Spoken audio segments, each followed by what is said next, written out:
You make me wanna say bye-bye, say bye-bye, say bye-bye to her.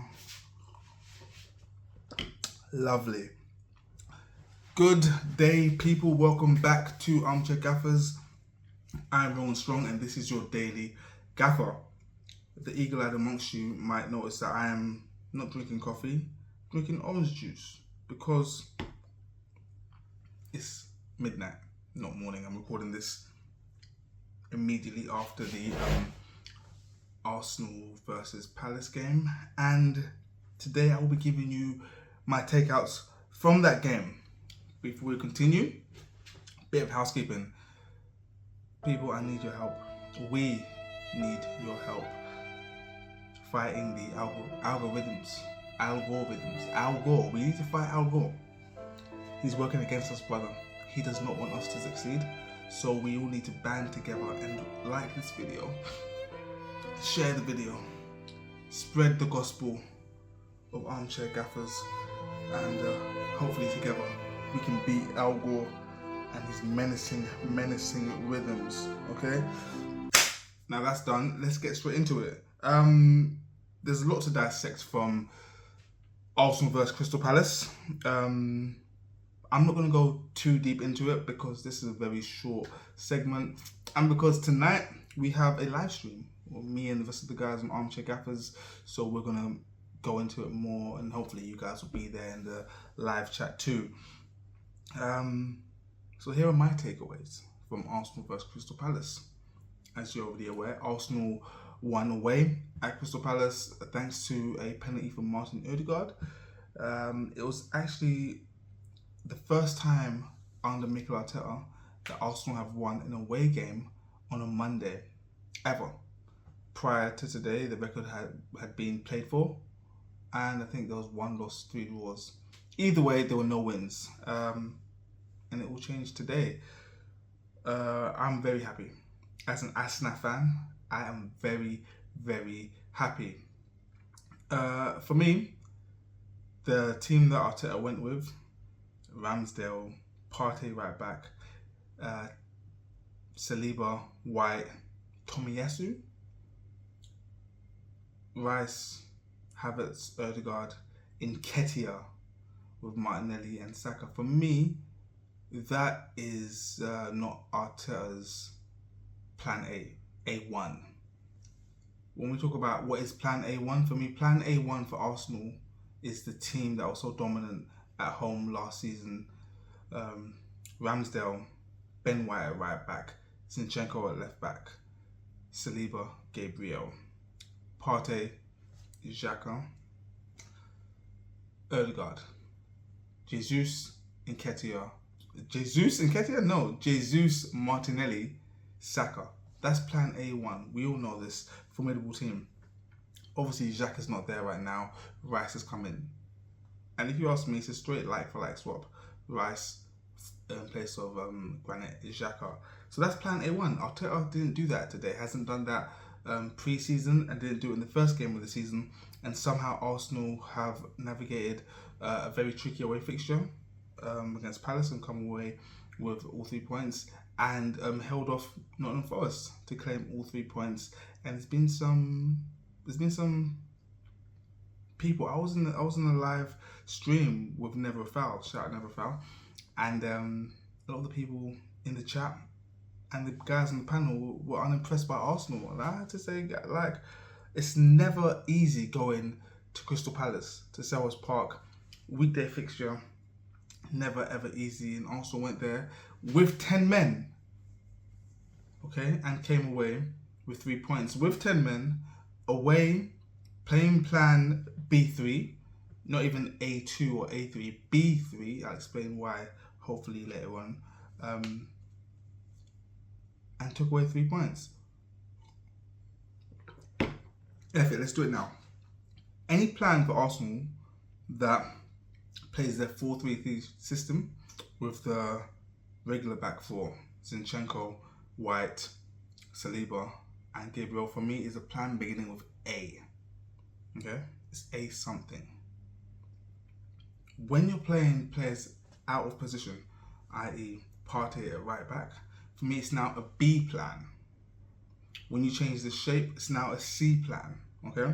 So for me, this was plan B3 because I don't believe that starting Nketiah and Tomiyasu is anywhere near a one plan. Hope you guys get my logic here. Okay? Again, this isn't facts. This is just how I'm interpreting Arsenal. My point I want to make is that I'm happy with the 3 points. Simple as that. What I'm not happy with is Nketiah's place in the team. This is my preference. I've said it many a time. I believe Trossard is the chosen one. And I've said many a time more that I believe Trossard starts 90% of Arsenal's Premier League games this season. Not only do Arsenal win the league, but Trossard wins Player of the Year. That's not to say that if he doesn't start 90% of the games, that Arsenal won't win the league. But I know that if he does, Arsenal will. Bottom line, I think he's a special player. So him not being in the team really upsets me. I believe he can play the false nine instead of Nketiah, or in place of Kai Havertz. These are just my thoughts. Another thing I want to pick up on is I believe Arsenal have moved on from Kieran Tierney and what he provides. And today I realised that we've also moved on from Takehiro Tomiyasu. God rest his soul. God loves a trier, and I do too. But with Tomiyasu, it seems to me when we're trying to attack, it's quite forced. He's really trying, but it's really forced. It's not natural. I mean, in an ideal world, we would have Zinchenko or Timber playing there. But yeah, Tomiyasu and Tierney, Arsenal have moved on from you. You've been loyal servants. Tierney looks like he's departing now, and Tomiyasu, I don't see him at Arsenal this time next season. When the window closes next season, I don't see Tomiyasu there. Gabriel on the bench again. For me, it means nothing. People are talking about the links to Saudi Arabia. No. Gabriel knows where he stands in the Arsenal team. Last season, in the 38 games Arsenal played in the league, he started every single one of them. I think it's just another case in point of Arteta deploying Plan B something. We've seen Pep do it. I think his defenders last year played 20 games each, and Arsenal up until the injury to Timber and the imminent departure of Tierney were stacked at the back. So there's nothing wrong with having your main centre back on the bench resting. It's a long season. There's Champions League to win. There's FA Cup to win. There's League Cup to play in and participate. And there's a Premier League to also win. So I don't think we need to read too much into it. Last thing on Arsenal was some news that didn't really break today. It's more of a murmuring. And that's that Nicolas Pepe could be returning to Arteta's plans. Supposedly there are images of him on his story on the social media platform training with the first team, which is a new development. Also, Arteta has supposedly requested or had a meeting with Pepe and his representatives about his future at the club and his place in the team, and if he's willing to be Bukayo Saka's backup. Let me let you guys know where I stand on Nicolas Pepe. Very good player. Simple as that. I think, if I'm being honest, he'd cook in a team with Ødegaard and Trossard, and this party that we have now. You got to remember, he was playing in an Arsenal team that was in the mud. Aubameyang, Lacazette, Guendouzi, Reece Nelson, with all due respect. Mustafi couldn't have been there. Pablo Mari, Saka playing left back. Come on, man. Like, the guy hasn't been given a chance to play in this Arteta team, and I think he has a lot to offer. In a few weeks' time, I'll be making my comparisons between Pepe and Sancho and Anthony, both of whom he is miles better than. But I'll gladly take Pepe at Arsenal. I think he'd cook in the Champions League. I think he'd cook in the league. I think having someone breathing down your neck, but for Saka, having someone like Pepe breathing down your neck for a starting spot will only make both players better. So I'm more than happy to have him back in the Arsenal team.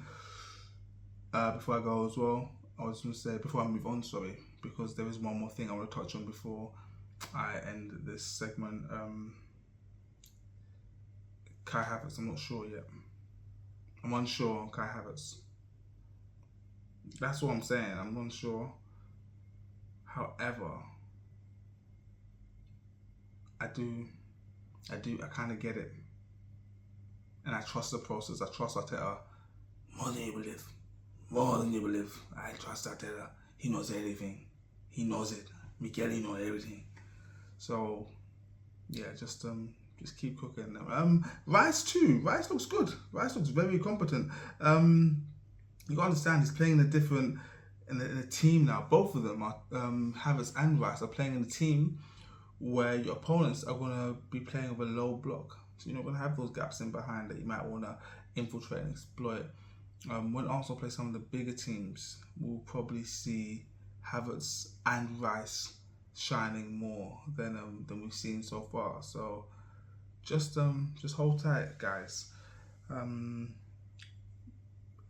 To round up everything I've said for Arsenal, as an Arsenal fan, bear that in mind, guys. I try and be impartial when I can be, but remember, I do thrive with negativity, for those of you that don't know. To summarise, Arsenal are in a good place. Arsenal, Brighton and Man City, the only three teams that have won both of the opening games. I mean, that's all you can do is get 3 points. And this is Arsenal playing plan B3, not even A3 or A2, plan B3. And we're getting 3 points, so I'm happy. The next thing I want to touch on is Mason Greenwood. I wasn't doing it another day, but the news is still fresh, so I'll do it now. I don't have much to say.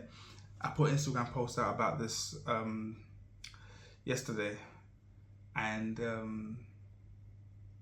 a week ago or a few days ago, I was sure that Manchester United were going to bring Mason Greenwood back into the fold.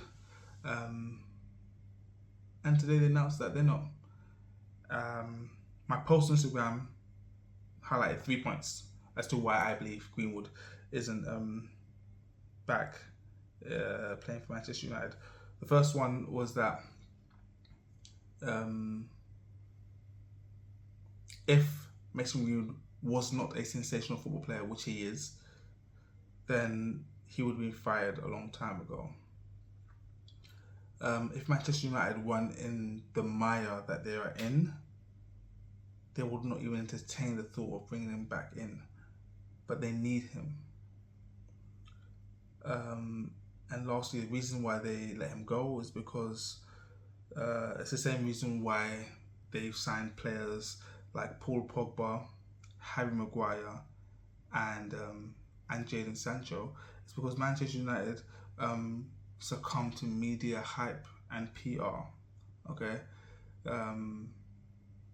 we saw the backlash from many folk. I think Rachel Riley was one saying that she will stop supporting Manchester United if he was allowed back into the team.